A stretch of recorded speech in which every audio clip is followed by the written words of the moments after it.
Hey guys, what is up? So, a lot of Steam games have support for a feature called Family Share. Family Share, in essence, allows you to share your purchased copy of a game with other Steam accounts on the same PC. So, for example, if I have a roommate or a sibling or somebody else that plays on my PC and they play under a different account, Family Share allows me to share the game to them without them having to pay for the game. And this has had a lot of implications for the game because what it effectively means is you can spin up new accounts on PC at the drop of a hat. All you have to do, create a new email address, create a new Steam account, family share the game to that new account, and boom, you have a new account. And what this meant was hackers could easily spin up new accounts and they could cheat mindlessly on them without having to worry about getting banned, because if they got banned, just spin up a new family share account. Similarly, for innocent players, if for some reason they got banned through no fault of their own, or maybe they used cheat engine, but not necessarily to cheat, maybe just to speed up character creation, if they got banned, they too could go ahead and create a new family share account. In effect, it allowed people to generate an infinite number of Dark Souls 3 character accounts against a singly purchased copy of the game. Well, all this was true up until last week.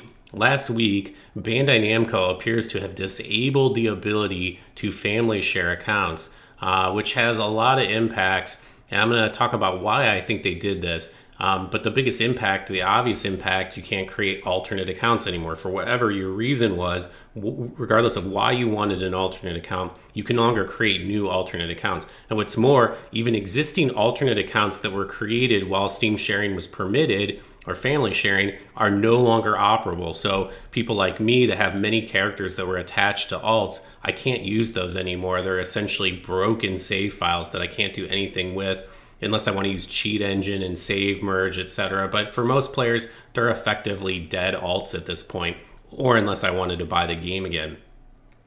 It also means for mods, it's really bad news. So Champion Ashes, a lot of you may be familiar with this. It's a relatively new mod that allows you to play with a lot of cool enhancements to the combat, like feints.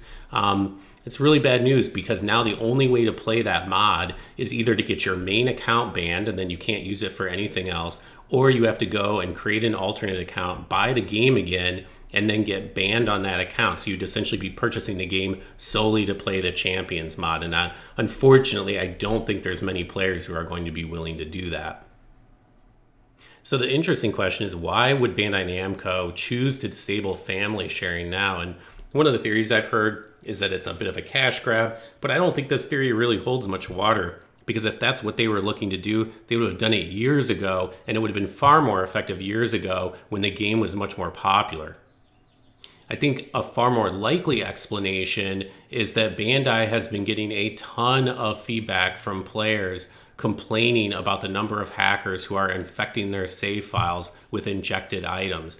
And you really have to think about this from the average player's perspective. As an experienced player, if you're watching this video, you probably watch other YouTube videos. You're probably pretty plugged into the scene. But for a casual player, they're not on Reddit, they're not on YouTube, or at least not YouTube for Dark Souls 3. They likely have no idea what's going on. So they get these items injected into their account. They may not even realize what has happened.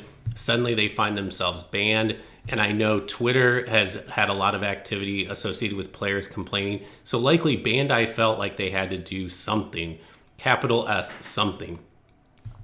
So what have they done? They've restricted family sharing, presumably in an attempt to restrict hackers' access to inject items into other players' games. So the theory from Bandai is probably that the vast majority of hacker activity occurs on alternate accounts because they don't want their mains to get banned, and they think that if they restrict access to only the main account, the hacking activity will drop off.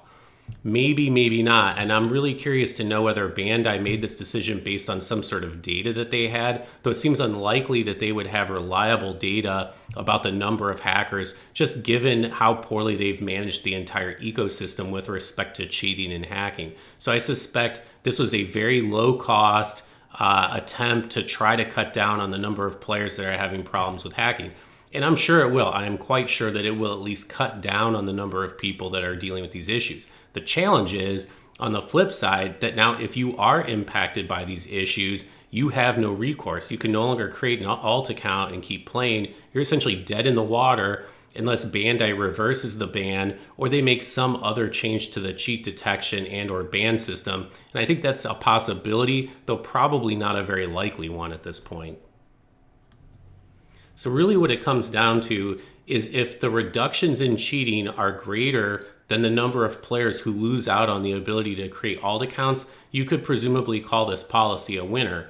But if there isn't much of a decrease in the amount of hacking, but there's a huge increase in players who are getting banned and can no longer create alt accounts, then this is the worst of all possible worlds, where if you get hacked, now you have absolutely no recourse to fix the problem. This also means, more than ever, you absolutely have to be using some type of cheat protection when you're playing online. For most people, that's going to be PvP Watchdog. I know there's another competing application that's out there. I don't know very much about it. Anyone that has information is welcome to share it in the comments. PvP Watchdog, I frankly have more faith in just because it's been around longer. Nothing against the developers of the other application, and who knows, maybe it'll turn out to be even more effective. But right now, you absolutely have to have PvP Watchdog. And I know there is a risk with using Watchdog. You could get banned as a result of using Watchdog. The newer versions don't seem to be banning anyone, but that could always change. There could be a bug in the code, or Bandai could quietly change the way that they look for these types of things. However, there is no zero risk option, because the alternative to using PvP Watchdog or the other application is that you go without anything. And now, if your account does get injected, you may well have absolutely no recourse other than to buy the game or wait 2 weeks, 4 weeks, whatever it takes for Bandai to unban your account. One other impact to consider, I know a lot of players, and myself included, have not run PvP Watchdog sometimes because it causes crashes, especially with Spear of the Church. I've noticed I tend to get a ton of crashes. It's very difficult for me to get through even a single Spear of the Church invasion with PvP Watchdog active. And so my approach had been to just take frequent backups of my save file, thinking that if something does happen, I'll Alt F4 and I'll restore my save file and everything will be fine.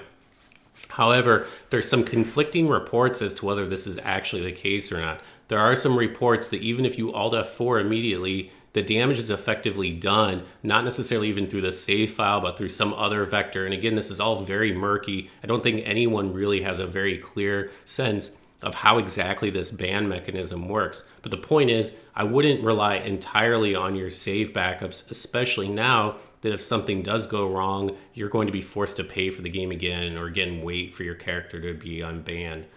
So I'm really curious to see where this is all going to go. As I mentioned earlier, I suspect Bandai may consider changing the anti-cheat code. They may consider having a process that's a bit more streamlined for people to get access to their main account in the event that they get banned through no fault of their own.